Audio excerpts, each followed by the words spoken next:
অন্যদিকে 26-এর ভোটের আগে স্লোগান যুদ্ধে বিজেপি বনাম তৃণমূল।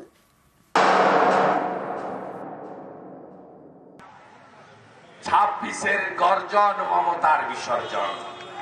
11 সালে আওয়াজ উঠেছিল সিপিএমটা যাক যে পারে আসুক, আজকে আওয়াজ উঠেছে সময়ের ডাক মমতা যাক। 25-এ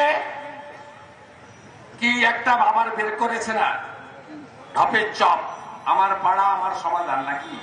26-এ আমার পাড়া তৃণমূল তারা।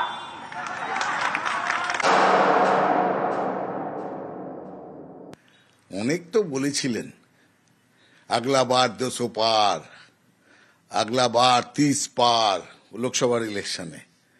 সব তো শেষ হয়ে গেছে। সেই 21-এর ইলেকশনের পর থেকে এ পর্যন্ত সবকটা নির্বাচন হেরেছেন।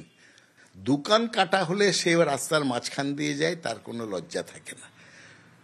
শুভেন্দু অধিকারীর কান কেটেছে, নাক কেটেছে, তাও তার লজ্জা হয়নি। তাই এইসব স্লোগান দিচ্ছেন, তাও তৃণমূলকে ধার করে।